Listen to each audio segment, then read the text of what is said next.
Hello, everyone, and welcome to the Walk and Talk Faith Devotional. I'm your host, Annie, and today's devotional is titled Path of Life, and we are reading from the book of Proverbs, chapter 4, verse 18, the NIV version, and it reads, "The path of righteous is like the morning sun, shining ever brighter till the full light of day."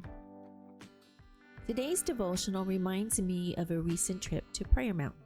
As an employee for a church, we are required to attend Prayer Mountain twice a year. This was my first trip, and boy, did it make a lasting impact on me. My boss strongly recommended that I caravan with other people because it's easy to get lost. I planned to meet up with other employees at the church office parking lot. My intention was to hopefully carpool with someone. I even took a Dramamine. I was ready because I get so easily carsick. When I got to work, there were no other cars waiting. I went around the building and I even drove to the front again. At that time, I had seen an SUV leave the lot and I figured, oh boy, I just missed it. So I drove towards Prayer Mountain by myself. I was a little nervous because I had about maybe a quarter tank of gas left, and it kept telling me that I had about 80 miles to empty. Thinking I was already late and missed the rendezvous point, I was determined to find Prayer Mountain on my own. I began to pray. I prayed. I was so scared. I was unsure of the path and I was unsure that my car would make it. I drove off the freeway as GPS led me to a railroad stopping. It was there I found the caravan of cars for my church. I thought, oh my goodness, thank God. And thank God the train that stopped us too, because that was definitely God's design, on purpose for us to meet up there.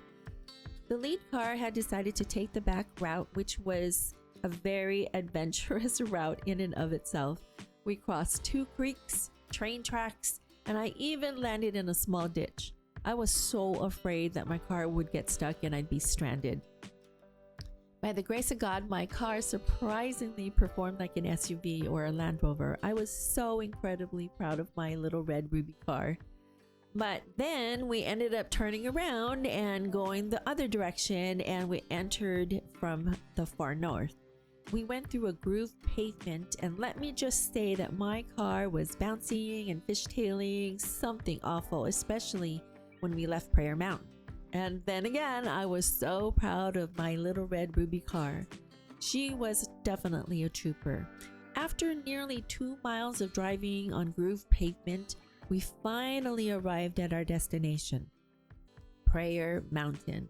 It was so breathtaking. So much care and grooming and maintenance goes into this place, you can tell. The walkways and trailways were so clean and groomed and bright, and it was just so beautiful. God told me to climb to the top of the hill where there was this large cross, so I did. I ended up just climbing up a very steep pathway to get to the top, and when I arrived to the top of the hill, out of breath because of that darn climb, but also I had to say this, it was absolutely breathtaking. Well worth the trip, and definitely worth the memories and the feelings of fear and uncertainty, all that. It just goes to show you that God wants you to trust Him. He knew that this road to Prayer Mountain was going to be rough. He knew that this path up the hill, up the mountain, up to the cross was going to be kind of strenuous. But you know what? It was so worth it. And isn't that kind of what life is like now? You go through all these different scenarios, and what does God want you to do? He wants you to trust Him. He has something greater on the other side. I thank God that He pushed me to get through the valley and arrive on the top to meet Him. It was amazing, and it was so worth it. Well worth the trip. I'd love to do it again soon, and I hope to be able to do so. And I hope you enjoyed this devotional. Have a blessed day, everyone.